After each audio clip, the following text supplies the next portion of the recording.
Assalamualaikum warahmatullahi wabarakatuh. Di video kali ini kita akan membahas tentang toleransi dan menghindarkan diri dari tindak kekerasan. Materi ini adalah materi kelas 11. Tujuan dari pembelajaran kali ini adalah setelah mempelajari materi ini, peserta didik diharapkan mampu 1. Berkompeten dalam membaca, menghafal ayat tentang toleransi dan menghindarkan diri dari tindak kekerasan. Yang kedua, menganalisis manfaat bersikap toleransi dan menghindarkan diri dari tindak kekerasan. Yang ketiga, menerapkan perilaku toleransi dan menghindarkan diri dari tindak kekerasan. Pengertian dari toleransi adalah suatu perilaku atau sikap manusia yang dapat menghormati setiap tindakan yang dilakukan oleh orang lain yang tidak memandang suku, ras, bangsa, dan juga agama. Toleransi juga merupakan awal dari sikap menerima bahwa perbedaan bukanlah suatu hal yang salah. Justru perbedaan harus dihargai dan dimengerti sebagai kekayaan. Yang kedua yaitu menghindarkan diri dari tindak kekerasan. Manusia dianugerahi Allah Subhanahu wa Ta'ala berupa nafsu. Dengan nafsu tersebut, manusia dapat merasa benci dan cinta. Permusuhan berasal dari rasa benci yang dimiliki oleh setiap manusia. Permusuhan di antara manusia terkadang karena kedengkian pada hal-hal duniawi. Dan permusuhan ini tidak jarang menimbulkan kekerasan yang dapat melukai, bahkan menghilangkan nyawa seseorang. Dan dalam Islam dilarang keras untuk melakukan kekerasan, apalagi sampai menghilangkan nyawa orang lain atau membunuh orang lain tersebut. Adapun dalil yang menjelaskan tentang toleransi yaitu termuat dalam Quran surat Yunus surat ke-10 ayat 40 sampai dengan 41. Adapun bunyi ayatnya adalah sebagai berikut. Bismillahirrahmanirrahim. Wa minhum man yu'minu bihi wa minhum man la yu'minu bihi wa rabbuka a'lamu bil mufsidin. Wa in kadzabuka faquli amali walakum amalukum antum bari'una mimma a'malu wa ana bari'um mimma ta'malun.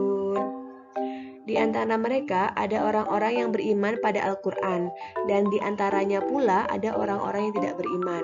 Dan Allah lebih mengetahui tentang orang-orang yang melakukan kerusakan. Apabila mereka mendustakan kamu, maka katakanlah, bagiku pekerjaanku dan bagimu pekerjaanmu. Kamu berlepas diri terhadap apa yang aku lakukan, dan aku berlepas diri pada apa yang kamu lakukan. Quran Surat Yunus ayat 40 sampai dengan 41. Adapun larangan bertindak kekerasan terdapat dalam Quran Surat Al-Maidah surat ke-5 ayat 32 yang berbunyi sebagai berikut. Bismillahirrahmanirrahim. Min ajli dzalika katabna ala bani Israil annahu man qatala nafsan bil khairi nafsin aw fasadin fil ardi faka'annama qatalan nasa jami'a wa man ahyaha faka'annama ahyan nasa jami'a wa laqad ja'athum rusuluna bil bayyinati summa inna kathiran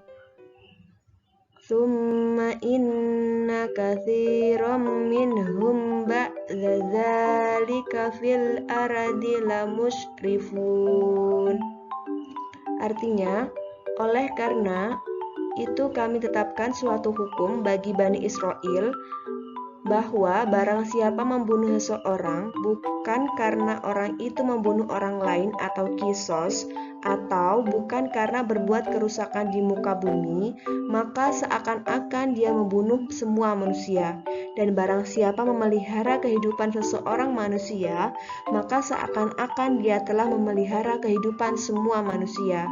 Sesungguhnya Rasul-Rasul kami telah datang kepada mereka dengan membawa keterangan yang jelas, tetapi kemudian banyak di antara mereka setelah itu melampaui batas di muka bumi. Penerapan hukum tajwid yang ada dalam Quran Surat Yunus ayat 40 sampai dengan 41 adalah sebagai berikut.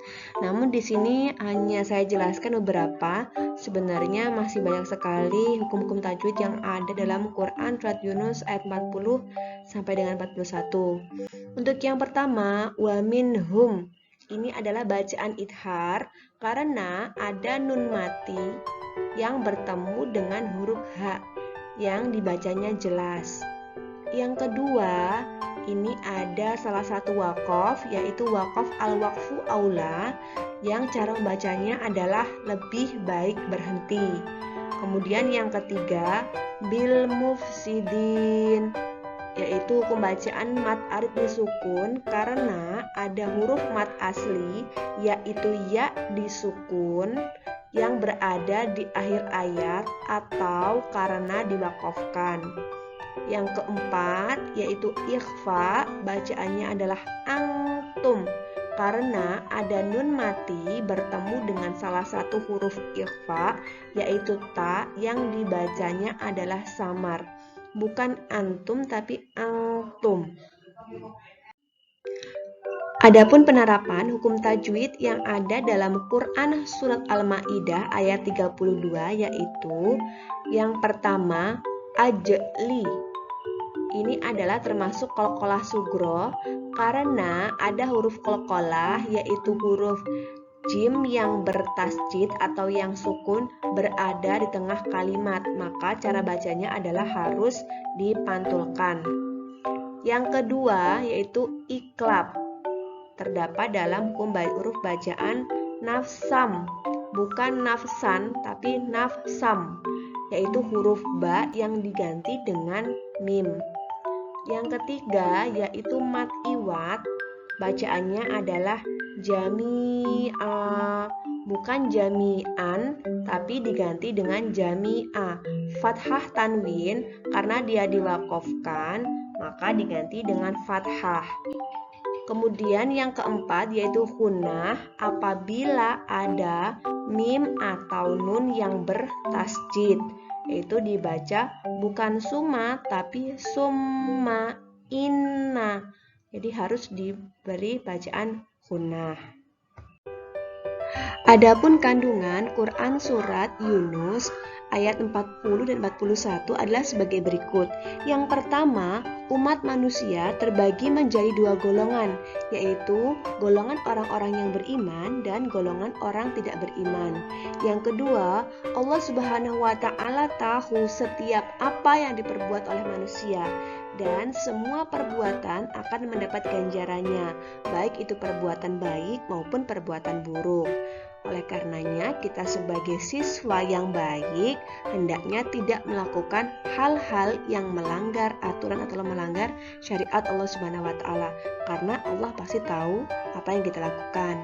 Yang ketiga, orang yang beriman harus tegas, teguh pendirian atas kepercayaannya sesuai dengan agamanya masing-masing.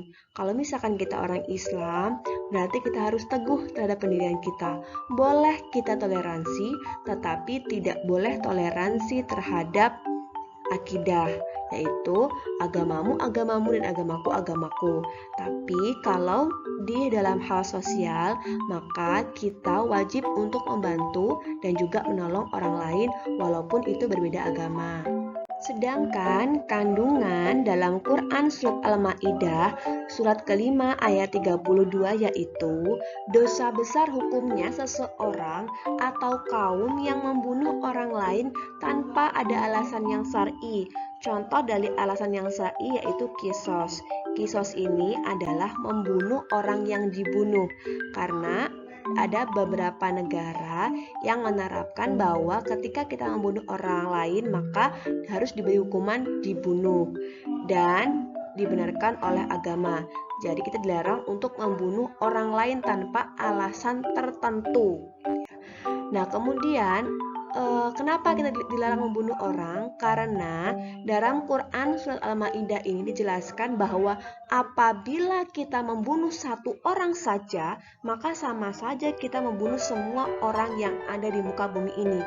Tetapi ketika kita memelihara atau menjaga satu orang, sama saja kita menjaga semua umat manusia yang ada di muka bumi ini. Jadi kita harus saling tolong menolong dan juga tidak boleh saling bunuh-membunuh. Adapun perilaku toleransi yang harus kita contoh atau kita terapkan dalam Quran surat Yunus ayat 40 dan 41 adalah yang pertama, kita harus saling menghargai adanya perbedaan keyakinan. Apalagi di Indonesia ini banyak sekali agama, bangsa dan juga budaya. Maka kita harus saling menghargai adanya perbedaan tersebut. Yang kedua, kita harus saling menghargai adanya perbedaan pendapat. Apalagi kita belajar di kelas, pasti sering terjadi perbedaan pendapat. Ada yang A, B, dan juga C. Nah, tentunya kita sebagai seorang muslim yang baik dan patuh terhadap syariat, maka kita harus menghargai adanya perbedaan tersebut. Tidak boleh mencela ataupun tidak boleh tidak menyukai pendapat orang lain. Kemudian yang ketiga, belajar empati atau merasakan apa yang dirasakan orang lain. Ketika kita sudah merasa empati, maka tidak mungkin kita menyakiti orang lain. Karena kita tahu bagaimana rasanya disakiti itu tidak enak atau bukan hal yang menyenangkan. Maka tidak mungkin kita melakukan hal-hal yang menyebabkan orang lain itu tersakiti, baik itu fisik maupun psikis.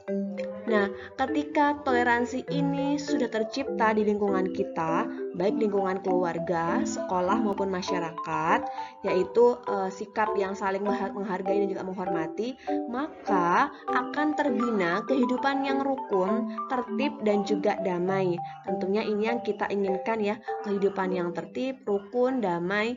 Oleh karenanya, kita semua sebagai warga masyarakat, warga negara dan juga warga sekolah mungkin yang baik, kita harus menerapkan sikap toleransi ini dimanapun kita berada agar selalu tercipta kerukunan dan juga kedamaian.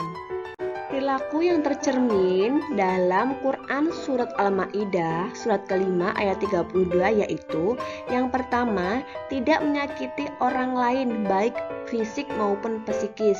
Nah, sekarang ini mungkin sering kita dengar ada kata-kata bullying mungkin. Nah, itu juga termasuk menyakiti orang lain, tetapi menyakiti psikisnya. Nah, itu juga tidak diperbolehkan dalam Quran surat Al-Maidah ayat 32. Oleh karenanya kita sebagai antar teman, maka kita harus saling menjaga teman kita, tidak boleh menyakiti fisiknya maupun psikisnya. Yang kedua, tidak melakukan tindak kriminal, apalagi membunuh, karena dapat membunuh generasi seterusnya. Apalagi kita sebagai seorang siswa, kita harus menjaga nama baik sekolah. Tidak boleh melakukan hal-hal kriminal, baik itu melukai, membunuh, ataupun membawa barang-barang atau obat-obatan terlarang, baik di lingkungan sekolah, masyarakat, maupun dimanapun kita berada. Yang ketiga, yaitu menanam pohon, membersihkan sampah, serta menjaga lingkungan. Jadi, salah satu dari sikap yang tercermin dalam Al-Maidah adalah menjaga lingkungan atau tidak merusak bumi, yaitu dengan menanam pohon, membersihkan sampah, serta menjaga lingkungan dan lain sebagainya. Itulah tadi materi yang dapat saya sampaikan, semoga dapat bermanfaat dan kita dapat mengambil hikmah dari sikap toleransi dan dapat menerapkan di kehidupan sehari-hari, dan semoga kita menjadi warga negara dan juga warga sekolah yang baik sehingga tidak melakukan tindak kekerasan kepada siapapun, karena kita sesama muslim adalah satu tubuh, harus saling menjaga dan tidak boleh menyakiti. Saya akhiri, wassalamualaikum warahmatullahi wabarakatuh.